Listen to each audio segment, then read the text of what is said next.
लंबे समय से यहाँ रहने पर जानवरों का तो यहाँ बघेरा कहते हैं, गुलदार, वो तो है, पास में जंगल है, तो कई बार प्रायः शीतकाल में, ठंडी के समय में वो प्रायः आ जाते रहते हैं। 2-3 बार तो गुलदार का तो मैंने बहुत निकट से दर्शन किया। हाथी, यहाँ ठंडी के समय में हाथी भी आते हैं, कई बार हाथी आते हैं।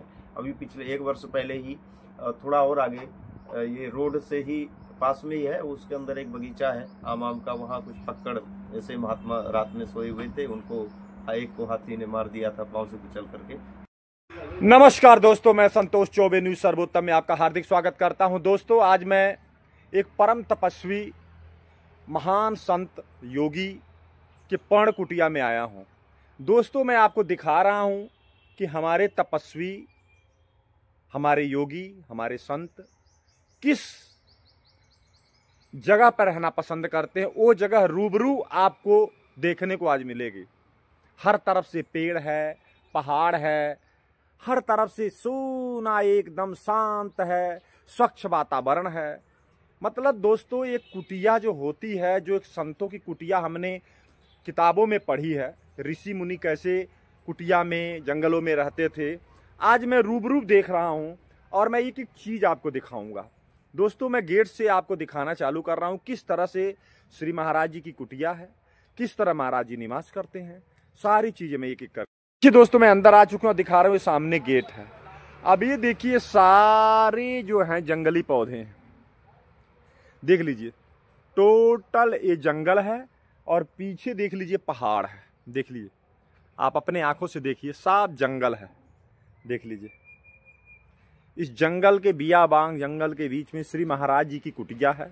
ये देखिए, साफ तरफ से पेड़ पौधे महाराज जी ने लगा रखा है। देखिए, कुछ पौधे हैं खाने पीने वाले, जैसे जामुन हो गया, आम हो गया, कटहल भी मैं देख रहा हूँ। देख लीजिए, महाराज जी परम त्यागी तपस्वी संत हैं। देख लीजिए, महाराज जी की पर्ण कुटिया। अभी आगे से भी मैं आपको दिखा रहा हूँ। देखिए, यहाँ देखिए, सब पौधे लगे हैं, महाराज जी संत हैं। और पीछे देखिए, पीछे सब जंगल है। देखिए, कुछ दिख नहीं रहा आगे, क्योंकि सारे पौधे से ढका पड़ा, सब आम है। और यहाँ देख लीजिए, बहुत पुराना, देख लीजिए जगह है। देख लीजिए, अब देखिए पीपल है। देखिए, बहुत पुराना पीपल है, कम से कम इस पीपल की उम्र 100 साल से तो कम नहीं है। देखिए, देखिए पीछे, अब इसके पीछे सब पहाड़ है, इसके पीछे सब पहाड़ है। देख लीजिए, यहाँ से देखिए कि सब आगे भी एक महात्मा की कुटिया दिखाई दे रही, वहाँ पर ऊपर पानी की टंकी है। देखिए, देखिए, देखिए पौधे हैं, ये महाराज जी का ये कुटिया है। देखिए, देखिए पूरा महाराज जी ये कुटिया, वॉशरूम वगैरह भी बना है यहाँ पर, नहाने धोने के लिए है। यहाँ पर ज्वेलरी बना है, यहाँ पर शिवलिंग स्थापित किए हैं। देखिए, महाराज जी का मंदिर है छोटा सा। देखिए, पीपल के नीचे ज्वेलरी रखी पड़ी है। और इधर देखिए, महाराज जी यहाँ पर अपना सामान वगैरह रखे हैं। ये देखिए, ये देखिए महाराज जी ये रखे, हमको लगता है ये मूंगफली है। इधर देखिए, महाराज जी का जो है टैंक के टूटी वगैरह, ये देखिए वॉशरूम वगैरह भी महाराज जी का इधर है। देखिए, सब पेड़ पौधे हैं, आपको एक एक चीज़, तुलसी जी हैं, वेल का वृक्ष है, अपना जो फूल बहुत खुशबूदार देती है। देख लीजिए, सब जंगल है, आगे पीछे पहाड़ है, पता नहीं कौन सा है पर्वत इसको कहते हैं, पहाड़ चालू हो जाता है। दोस्तों, आगे महाराज जी का मैं अंदर दिखाता हूँ। तो देखिए, महाराज जी का कितना पावन पवित्र कुटिया है। देख लीजिए, कोई दुनियावी तामझाम नहीं है, बस कुछ ज़रूरत के सामान तो ज़रूर हैं। देख लीजिए, महाराज जी अध्ययन भी करते हैं। देखिए, महाराज जी एक छोटा सा ऑफिस भी बना रखे हैं, बैठने के लिए लैपटॉप वगैरह रखा पड़ा है। ये देखिए, किताबें हैं। महाराज जी से बातचीत करके मैं आपको दिखाऊंगा कि महाराज जी ये किताबें किस चीज़ का अध्ययन करते हैं। शायद सभी धर्मों के बुक होंगे, हिंदू धर्म के या किसी और भी धर्म के हो सकते हैं। देख लीजिए, मतलब कुल मिला जुला के दोस्तों, इस कुटिया में महाराज जी बिल्कुल एकदम, देख लीजिए कितनी शांतमयी कुटिया है।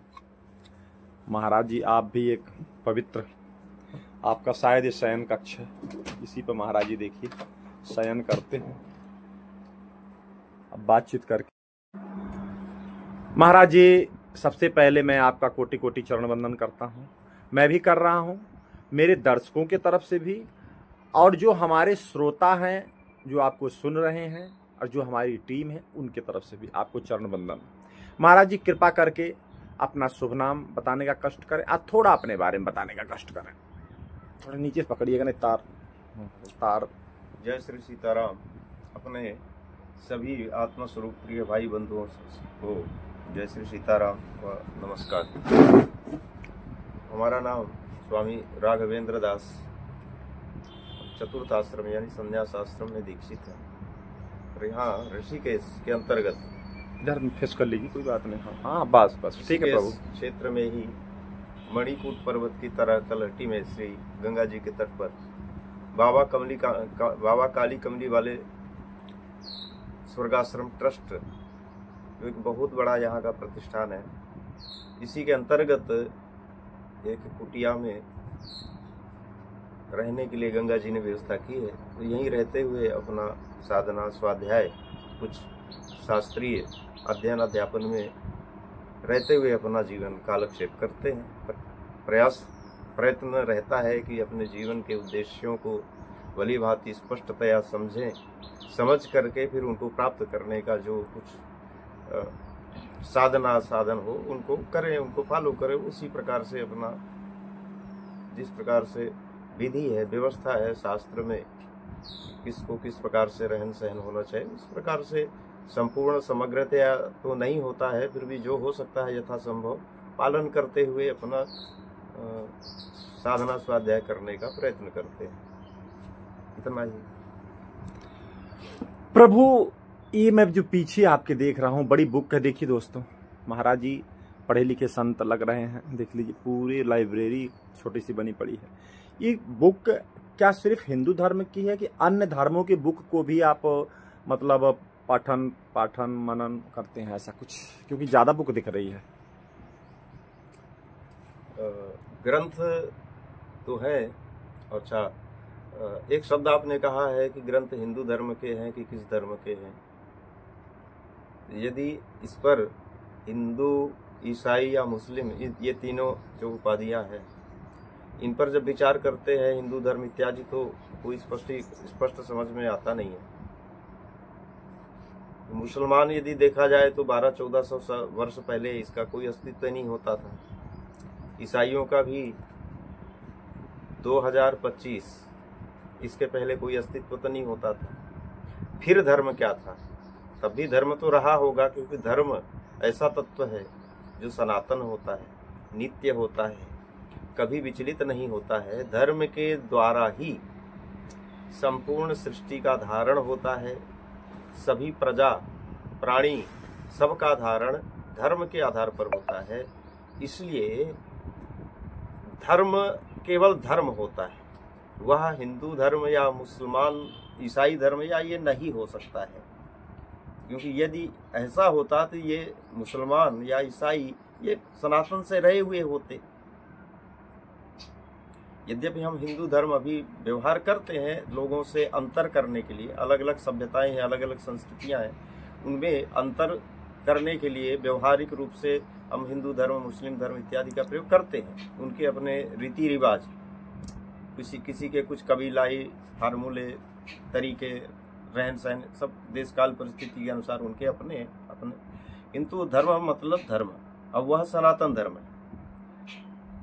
बहुत प्राचीन काल में हमारे शास्त्रों में, भारतीय संस्कृति में हिंदू शब्द का प्रयोग भी नहीं होता रहा है। आधुनिक काल में कुछ हजार वर्ष से यह एक, जब अन्य इधर उधर से विपरीत, धर्म के विपरीत विरोधी जैसे लोग आए, मिली जुली संस्कृति जब आने लगी, तो उसमें अंतर करने के लिए, स्पष्टतया व्यवहार संपन्न हो, इसके लिए फिर कुछ जोड़े गए। यद्यपि हिंदू शब्द अप्रामाणिक नहीं है, कोई गलत नहीं है, पर यह सनातन प्रचलित शब्द नहीं है। सनातन प्रचलित शब्द तो एक ही होता है, सनातन धर्म। धर्म का अर्थ ही है वो जो रहता, सनातन ही होता है, सदा विद्यमान होता है, कभी रहा हो कभी नहीं हो। और ये धर्म, वो धर्म, ऐसे धर्म इत्यादि नहीं हो सकते। हाँ, धर्म के अनेक विभाग हो सकते हैं, अवान्तर विभाग होते हैं, उसके अंग होते हैं, उसके उपांग हो सकते हैं। उसमें भी राजधर्म, संन्यास धर्म, मोक्ष धर्म, स्त्री धर्म, पुरुष धर्म, पितृधर्म इत्यादि आंतरिक धर्म, आंतरिक जो कर्तव्य निर्णय होते हैं। तो ये हम लोगों का भी अपने जो सनातन धर्म है उसको समझना, उसको अध्ययन करना, चिंतन मनन करना, भगवान, परमात्मा, ब्रह्म, ईश्वर जो भी हैं उनके स्वरूप को समझना, जगत को समझना, देह इंद्रिय इत्यादि को समझना, देह इंद्रिय इन सब से पृथक भिन्न चेतन सच्चिदानंद स्वरूप आत्मा को समझना है। तो उसके लिए अब केवल प्रत्यक्ष प्रमाण या अनुमान प्रमाण से हम नहीं जान सकते इन तत्वों को। धर्म के विषय में सूचि असुचि, पवित्र अपवित्र क्या है, कर्तव्य कर्तव्य क्या है इत्यादि विषयों में शास्त्र प्रमाण होता है। जैसे प्रत्यक्ष एक प्रमाण है इंद्रियां, वैसे अनुमान एक प्रमाण है, उसी प्रकार से शास्त्र भी एक प्रमाण है। और परोक्ष तत्वों के विषय में, अचिंत्य पदार्थों के विषय में शास्त्र मात्र प्रमाण होता है। किस व्यक्ति को क्या कर्तव्य है, क्या किसको क्या करना चाहिए, क्या नहीं करना चाहिए, आत्मा क्या है, परमात्मा क्या है, इनका स्वरूप क्या है, इनके लक्षण क्या है इत्यादि सारी विषयों में शास्त्र ही प्रमाण होते हैं। और वो अपने सनातन शास्त्र ऋषियों के द्वारा प्रकट किए हुए व्यवस्थित है। हम लोग भी यथासंभव प्रयत्न करते हैं कि इन्हीं ऋषि प्रणीत शास्त्रों के माध्यम से धर्म, कर्म, अकर्म, कर्तव्य अकर्तव्य इत्यादि बातों को, उनके साधनों को समझें, समझ करके उसी के अनुसार अपने जीवन के लक्ष्य को प्राप्त करें। ये शास्त्र है, संस्कृत में निबद्ध है और अलग अलग है। प्रभु ये बताएं कि आप इस बियाबांग जंगल ही है, एक तरह का ये सब जंगल ही है। चले बीच में चले रोड वगैरह थोड़ा थोड़ा बने हैं, अभी कोई ज़्यादा तो नहीं कह सकते लेकिन फिर भी है थोड़ा बहुत, तो आने जाने के लिए लोगों का है। यहाँ पर आप इतना टाइम से रहते, 10-12 साल बता रहे हैं आपको रहते हो गया, आपने यहाँ पर कोई अलौकिक अनुभव, कोई भूत प्रेत का अनुभव, कोई जानवरों का अनुभव, इस तरह के कोई अनुभव किए जो विशेष आपके लाइफ में घटित हो, उसके बारे में थोड़ा सा बताएं। अनुभव यदि देखा जाए तो प्रत्येक व्यक्ति के जीवन में वो जहाँ है, जैसे है वहाँ वहीं उसके जीवन में कुछ न कुछ घटित होता रहता है। जो बहुत कुछ ऐसा होता है जो अप्रतीक्षित, अतर्कित होता है। व्यक्ति अपनी व्यस्तताओं से अथवा चित्त के विक्षेप के कारण से उन बातों को कभी ध्यान नहीं दे पाता, समझ नहीं पाता है, ये बात अलग है। उनको समझने के लिए एकांत स्थल, शांति स्थल सहायक होते हैं। इनके माध्यम से उन सूक्ष्म अनुभवों को विवेचित करने में, उनको समझने में बहुत सहयोग मिलता है। लंबे समय से यहाँ रहने पर जानवरों का तो यहाँ बघेरा कहते हैं, गुलदार, वो तो है, पास में जंगल है, तो कई बार प्रायः शीतकाल में, ठंडी के समय में वो प्रायः आ जाते रहते हैं। 2-3 बार तो गुलदार का तो मैंने बहुत निकट से दर्शन किया। हाथी, यहाँ ठंडी के समय में हाथी भी आते हैं, कई बार हाथी आते हैं। अभी पिछले 1 वर्ष पहले ही थोड़ा और आगे ये रोड से ही पास में ही है, उसके अंदर एक बगीचा है आम का, वहाँ कुछ पकड़ ऐसे महात्मा रात में सोए हुए थे, उनको एक को हाथी ने मार दिया था पांव से कुचल करके। ये कई बार रोड के किनारे जो छोटे छोटे रेहड़ी पटरी वाले, गन्ने की रस की दुकान, ऐसे दुकान वाले, उनकी दुकानों को तोड़ देता है हाथी। ऐसा प्रायः होता रहता है। हाथी तो आते हैं ठंडी में, गर्मी में, वर्षा काल में नहीं आते। ठंडी के दिनों में जब जंगल में ऊपर पहाड़ों में वृक्षों से पत्ते झड़ जाते हैं, लताएं सूख जाती हैं, उनको खाद्य नहीं मिलता है, तो तराई में चले आते हैं। तराई में चूंकि पेड़ पौधे हरे भरे ज़्यादा होते हैं, उनको उनका भोजन और जल स्रोत भी ऊपर सूख जाते हैं, तो नीचे गंगा किनारे आते हैं। और कोई विशेष हिरण वगैरह तो दूर जंगल में है, यहाँ पास में नहीं आते हैं। और कोई और विशेष प्राणी नहीं, छोटे छोटे सियार और खरगोश, और एक वो कहते हैं शाही, वो सुअर के बच्चे जैसा आकृति में शाही होती, कांटे होते हैं। वहाँ भी प्रायः शीतकाल में ही कहीं कहीं दिखाई तो ज्यादा नहीं पड़ता है, पर उसकी गतिविधियों से पता चल जाता है। कभी कांटे गिरे मिल जाते हैं, या वो कुछ कंद जैसे चीजें हैं उनको खोदता है जगह जगह भूमि में, इन सब से पता चलता है। और अनुभव तो यहाँ और है कि शांत वातावरण है, शांत वातावरण है। प्रकृति में प्रदूषण अभी यहाँ नहीं है अनेक प्रकार से, तो इसके कारण से मन में एक एकाग्रता का अनुभव, यानी सहज में वृत्ति ऐसी लगती है, यदि कोई बाध्यता नहीं है शारीरिक आवश्यकताओं की और कुछ संसाधन में जुटाना और कुछ काम धाम करना इस प्रकार से, तो एक यहाँ के वातावरण में एक सहज ऐसी प्रवृत्ति होती है कि हम शांत बैठ करके अपना आत्मचिंतन करें, परमात्मा चिंतन करें, कोई जप करें, ध्यान करें, एकाग्र बने रहें। यानी कि बाहर की ओर वृत्ति स्वाभाविक रूप से नहीं होती है। यहाँ के क्षेत्र में ये एक अद्भुत अनुभव की बात होती है। अच्छा प्रभु, क्या आप कभी केदारनाथ, बद्रीनाथ, अन्य जंगल जो जंगली क्षेत्र है, पहाड़ी क्षेत्र है, कभी उधर का दौरा किए? अगर किए हैं तो वहाँ आपको क्या अनुभव हुआ, इसके बारे में भी थोड़ा सा बताएं।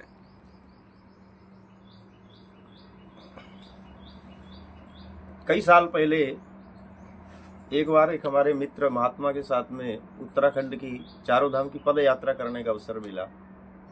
उस यात्रा में एक दो दिन तक तो 2-3 दिन तक मतलब यमुनोत्री पहुंचने तक हम दो महात्मा साथ साथ गए, और यमुनोत्री के बाद यमुनोत्री से भी उनके उद्गम स्थल को दर्शन करने की इच्छा से और आगे बहुत कुछ आगे तक गए, किंतु बादल वर्षा का वातावरण होने से मध्य में लौटना पड़ा। इसी क्रम में पैदल चलते चलते अनेक स्थलों से होते होते कभी कभी पैदल यात्रा में मूल जो रोड मार्ग है उसको छोड़ करके शॉर्टकट मार्ग होते हैं, कहीं कहीं वहाँ से चलना पड़ता है, कहीं दूर कठिनाइयाँ भी आती हैं, कहीं ये बहुत एकांतता होती है, ये सब रहता है। लेकिन अनुभव तो और निर्द्वंदता का अनुभव, एक अपने आप में हल्केपन, जिसको एकदम निर्द्वंद हल्का महसूस कर दे, ये सब अनुभूतियां तो ऊपर यात्रा करने में होती हैं। और ऊपर की यात्रा में प्रारब्ध पर निर्भर होकर के जो भाग्य में होगा, जहाँ दीक्षा, अन्न, भोजन, प्रसाद जहाँ भाग्य में लिखा होगा वहाँ मिलेगा। जहाँ विश्राम के लिए, कहीं कहीं विश्राम के लिए कोई प्राइमरी विद्यालय है उनका बरामदा में हो गए, कोई कहीं मंदिर बना है वहाँ इससे रुक गए, अपना आसपास जल झरना इत्यादि देख करके नित्य कर्म किया, फिर चल पड़े। चलते चलते क्या है, अनेक प्रकार के साधकों से, अनेक प्रकार के अच्छे अच्छे उच्च कोटि के संतों से दर्शन, सन्निधान, उनसे उनके पास कभी कभी रहने का अवसर मिलता है। एक से अलौकिक, स्वच्छ, सुंदर, दिव्य स्थलों का भी दर्शन होता है, जहाँ जन सामान्य तो नहीं पहुँच पाते हैं। साधारणतया रोड मार्ग से जाने पर और यात्रा अपने वाहनों से जाने पर उन सब स्थलों पर नहीं पहुँचा जाता है। तो सबकी अपनी अपनी अलग अलग अनुभूतियाँ होती हैं। गंगोत्री से लौटते समय गंगोत्री गए, गंगोत्री से और आगे पैदल पैदल लगभग 3-4 किलोमीटर ऊपर है तपोवन, वहाँ पर भी गए अकेले। और वहाँ जाने में भी मतलब कोई डायरेक्शन नहीं होता, कोई मार्ग नहीं है, पत्थर, रेत, ऐसे ही ग्लेशियर सब पड़े हैं, कोई दूर दूर तक कोई दिखने वाला रास्ता, मार्ग बताने वाला नहीं होता है। फिर भी भगवान भरोसे, भगवान पर विश्वास करके चलते रहने से पार हो ही जाता है, कहीं की पहुंच गए। वहाँ भी एक गंगा है, नीलकंठ पर्वत से निकलती, अमर गंगा कहते हैं। बहुत बड़ी नदी तो नहीं है, लेकिन जल प्रवाह जितना है बहुत शुभ्र, इतना स्वच्छ है जैसे फिल्टर का जल बह रहा हो। वहाँ पर 2-4 दिन रहने के बाद मृग वहाँ पर बहुत पर्याप्त मात्रा में मिलते हैं, जो कि वहाँ 10-5 महात्मा साधक अलग अलग प्रकार के वहाँ रहते रहते मृगों से, मनुष्य से थोड़ी निकटता होती है, इसलिए वो भयभीत भी नहीं होते हैं। उनको कुछ प्रसाद, नमक है, नमकीन चीज़ें देने पर वो खाने आ जाते हैं, हाथ से भी खा लेते हैं। और उस ग्लेशियर में जाने पर कहीं कहीं ग्लेशियर यदि फटा है, उसके नीचे ध्यान देने से गंगा जी के कल कल पत्थरों से टकराने की वो सब आवाजें आती हैं, जो गंगा जी का ऊपर से और तिब्बत के मानसरोवर से उद्गम होकर के आता है। तो मार्ग में बहुत दूर तक ग्लेशियर हैं। ग्लेशियर में अंडरग्राउंड गंगा जी बहती है, गोमुख में प्रकट होती है, किंतु ऊपर जाने पर कई ऐसे स्थल आते हैं जहाँ पर ग्लेशियर फट जाते हैं, वहां से गंगा जी का अनुभव होता है, यहाँ से गंगा जी बह रही है, क्योंकि आवाज आती है पानी की। और वहां से लौटते समय एक महात्मा गंगा जी के किनारे निरा एकांत में, निर्जन में थे। मूलतः वो बंगाली के थे, रामकृष्ण मिशन के, लेकिन मिशन को उन्होंने छोड़ दिया था बहुत साल से, ऐसा कहकर कि मिशन वाला अध्यात्म के अनुरूप नहीं है, होते हैं सब प्रपंच करते हैं। और उनके सन्निधि में उन्होंने ऐसा कहा कि ऐसे घूमते रहने से क्या लाभ होगा, तो बैठ करके एक जगह भजन करो। उन्होंने एक किसी जगह पर, मुखवा एक गाँव है जहाँ गंगा जी की शीतकाल में पूजा होती है, उससे कुछ दूर पर 1-1.5 किलोमीटर दूर पर गंगा किनारे एक गुफा में ले गए वो, उन्होंने उसको दिखाया कि यार यहाँ रह करके भजन करो। मुझे भी ऐसा समझ में आया कि वास्तव में घूमते रहने से, गली गली गली घूमते रहने से कोई लाभ नहीं है। बैठ करके एक जगह कुछ ध्यान साधना अपना करनी चाहिए, भजन करना चाहिए। उस गुफा को उन्होंने अपने तरीके से एक आध कोई नेपाली मजदूर को बुला करके पत्थर अत्थर यूं त्यों कुछ करके ठीक किया। फिर उसमें रहे 2-3 साल तक पूरे काल में, शीतकाल में भी। शीतकाल में तो उस क्षेत्र में सब जगह केवल सफेद वर्ण दिखाई पड़ता है, ऐसा लगता है कि स्वर्ग सतयुग सब यही है। बर्फ जब पड़ता है तो वहां पर 2-3 साल रहा और उसके अपने अनुभव हैं, अपनी अनुभूतियां, अपनी निर्द्वंदताएं बहुत सारी। उसमें उन सब बारी कुछ बातें तो ऐसी होती है जिनको हम कहीं पब्लिश भी नहीं कर सकते, करना भी नहीं चाहिए। बहुत अनेक प्रकार की अनुभूतियां ऐसे हो जाती हैं अकेले निर्द्वंद रूप से रहने, भजन साधन करने पर। तो वहां से फिर एक प्रारब्ध भी होता है। अन्न जल हमारा यहाँ था ऋषिकेश का, फिर यहाँ गए और यहाँ करके फिर वही अध्ययन अध्यापन अपना भजन साधन में लग गए। थैंक यू, बहुत बहुत धन्यवाद महाराज जी। दोस्तों देखिए, श्री महाराज जी से मैंने बातचीत किया, मैं सत्संग सुना, लेकिन मैं देख क्या रहा था कि महाराज जी की वाणी में इतनी शांति है कि हमको नींद आने लग गई। कई जगह मैं झपकियाँ भी लिया हूँ, कैमरा भी हिला है। क्यों कि महाराज जी कुछ इस तरह की बातें करने लगे आध्यात्मिक कि मन एकदम शांत हो गया। जो मन में हम हमेशा हलचल रहती है वो मन एकदम शांत, जब शांत होता तो आपको पता नींद आ जाती है। तो मैं 2-3 बार झपकियाँ भी लिया हूँ, लेकिन तुरंत मैं सचेत हो गया कि नहीं, महाराज जी सत्संग सुना रहे हैं, बहुत अच्छी चीज़ें बता रहे थे। क्योंकि गंगोत्री का, उधर बद्रीनाथ साइड का भी बहुत सारा अनुभव महाराज जी ने शेयर किया है। क्योंकि जंगली महात्मा है, आपको पता है कि जो जंगल के महात्मा होते हैं उनका अनुभव ही अलग होता है। वो अपने जीवन का जो असली उद्देश्य उस प्राप्त करने के लिए ऐसे जगहों पर जाते हैं। तो दोस्तों, मैंने आपको सत्संग सुनवाया, मैं भी खुद सुना हूँ। तो दोस्तों, संतोष चौबे को इजाज़त दीजिए। नमस्कार, जय हिंद।